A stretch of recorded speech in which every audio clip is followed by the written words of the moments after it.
Hi friends, Wages of Fear ಇದು Netflix ಅಲ್ಲಿ stream ಆಗ್ತಿದೆ. ಮಲ್ಟಿಪಲ್ ಲ್ಯಾಂಗ್ವೇಜ್ ಅಲ್ಲಿ ಸ್ಟ್ರೀಮ್ ಆಗ್ತಿದೆ. ಸೊ ರನ್ ಟೈಮ್ ಬಂದ್ಬಿಟ್ಟು 1 hour 44 minutes ಮೂವಿ ಇದೆ. ಬೆಸ್ಟ್ ಆಕ್ಷನ್ ಮೂವಿ ಅನ್ಕೋಬಹುದು. ಕಂಪಲ್ಸರಿ ನೀವು ಒಂದ್ಸರಿ ಆದ್ರೂ ನೋಡ್ಬೇಕು. ಇದನ್ನ ಫ್ಯಾಮಿಲಿ ಜೊತೆ ನೋಡ್ಬೋದಂದ್ರೆ ಬೇಡ ಭಯ, ಅಡಲ್ಟ್ ಸೀನ್ಸ್ ಇದಾವೆ. ಸೊ ಫ್ಯಾಮಿಲಿ ಜೊತೆ ಅಂತೂ ಬೇಡ. ಸೊ ನೀವು ಒಬ್ಬರೇ ಆದ್ರೆ ಆರಾಮಾಗಿ ಮೂವಿನ ಎಂಜಾಯ್ ಮಾಡಬಹುದು. ಆಕ್ಷನ್ ಸೀನ್ಸ್ ಅಂತೂ ಸೂಪರ್ ಆಗಿದಾವೆ. ಅಂಡ್ ಈ ಮೂವಿ ಬೇಸಿಕ್ ಸ್ಟೋರಿ ಏನೇನಂದ್ರೆ, ಒಂದು ಆಯಿಲ್ ಸ್ಟೇಷನ್ ಇರುತ್ತೆ, ಅಲ್ಲಿ ಬೆಂಕಿ ಬಿದ್ಬಿಡುತ್ತೆ. ಅಂದ್ರೆ ಅಲ್ಲಿರೋ ಊರೆಲ್ಲ ಬೆಂಕಿನಲ್ಲಿ ಅಂಟ್ಕೊಂಡ್ಬಿಡುತ್ತೆ. ಅದನ್ನ ಹೀರೋ ಬೆಂಕಿನ ಆರ್ಸಕ್ ಬರ್ತಾನೆ. ಅದಕ್ಕೊಂದು ಗ್ರಿಸಲಿನ್ ಅನ್ನೋ ಒಂದು ಕೆಮಿಕಲ್ ಬೇಕು.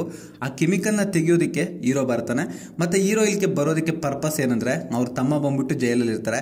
ಸೊ ಹೀರೋ ಹತ್ರ ಕಾಂಟ್ರಾಕ್ಟ್ ಮಾತಾಡ್ಕೊಂತಾರೆ ಅವರು, ನೀನೇನಾದ್ರೂ ಇದನ್ನೆಲ್ಲ ನಿಲ್ಸಿ ತಡೆದ್ರೆ ನಿಮ್ ತಮ್ಮನ ಬಿಟ್ಬಿಡ್ತೀವಂತ.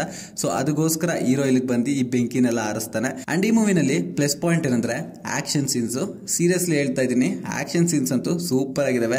ಆ ಲಾಸ್ಟ್ 30 minutes ನೀವು ನೋಡಿದ್ರೆ ಅಂತೂ ದೇವರಾಣೆ ಸೂಪರ್ ಆಗಿದೆ. ಕಂಪಲ್ಸರಿ ಒಂದ್ಸರಿ ಹೋಗಿ ನೋಡ್ರಿ. ಆ ಎಕ್ಸ್ಪೀರಿಯನ್ಸ್ ತಗೊಳೋದು ಬೆಸ್ಟ್ ಆಕ್ಷನ್ ಸೀನ್ಸ್ ನಂಗಂತೂ ಭಾರಿ ಇಷ್ಟ ಆಯ್ತು. ಮತ್ತೆ ಆಕ್ಟರ್ ಪರ್ಫಾರ್ಮೆನ್ಸ್ ಗಳು ಚೆನ್ನಾಗಿದಾವೆ. ಆಯಿಲ್ ಸ್ಟೇಷನ್ ಅಲ್ಲಿ ಆಕ್ಟಿಂಗ್ ಮಾಡಿದಿರಲ್ಲ, ಅದೆಲ್ಲ ಸೂಪರ್ ಆಗಿದೆ. ಮತ್ತೆ ಅಲ್ಲಿ ಆಕ್ಷನ್ ಕೂಡ ಸೂಪರ್ ಆಗಿದೆ.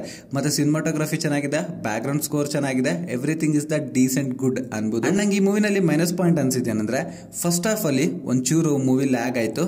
ಮತ್ತೆ ಅಲ್ಲಲ್ಲೂ ಸ್ಕಿಪ್ಪಿಂಗ್ ಪಾಯಿಂಟ್ಸ್ ಇದಾವೆ. ಅದೊಂದು ಬಿಟ್ರೆ ಮತ್ತಿನ್ನೇನು ಇಲ್ಲ. ಆರಾಮಾಗಿ ಮೂವಿನ ನೀವು ಎಂಜಾಯ್ ಮಾಡ್ಬೋದು. ಒಂಚೂರು ಅಡಲ್ಟ್ ಇಕ್ಕಿಲ್ಲ ಅಂದ್ರೆ ಇನ್ನೂ ಚೆನ್ನಾಗಿರೋದು ಅನಿಸ್ತು ನಂಗೆ. ಇರ್ಲಿ, ಅದು ಇಂಗ್ಲಿಷ್ ಮೂವೀಸ್ ಅಂದ್ರೆ ಕಾಮನ್, ಏನು ಮಾಡೋಕ್ಕಾಗೋದಿಲ್ಲ. ಸೊ ಈ ಮೂವಿನ ನೀವು ಆರಾಮಾಗಿ ಒಂದ್ಸರಿ ಎಂಜಾಯ್ ಮಾಡ್ಬೋದು. ಇನ್ನು ಈ ಮೂವಿ ಬಗ್ಗೆ ಒಂದ್ ಮಾತ್ರ ಹೇಳ್ಬೇಕಂದ್ರೆ, ಆಯಿಲ್ ಸ್ಟೇಷನ್ ಅಲ್ಲಿ ಫುಲ್ ಬೆಂಕಿ ಅಂಟ್ಕೊಂಡಿರುತ್ತೆ. ಅದನ್ನ ಹೇಗೆ ತಡೆದ ಅನ್ನೋದೇ ಬೇಸಿಕ್ ಪಾಯಿಂಟ್, ಬಿಟ್ರೆ ಇನ್ನೇನು ಇಲ್ಲ. ಅಂಡ್ ಈ ಮೂವಿಗೆ ನನ್ನ ರೇಟಿಂಗ್ ಬಂದ್ಬಿಟ್ಟು 5ಗೆ 3.7 ಕೊಡ್ತೀನಿ. ನೀವೆಷ್ಟು ರೇಟಿಂಗ್ ಕೊಡ್ತೀರಿ ಅಂತ ಕಾಮೆಂಟ್ ಅಲ್ಲಿ ನಂಗೆ ತಿಳಿಸಿ.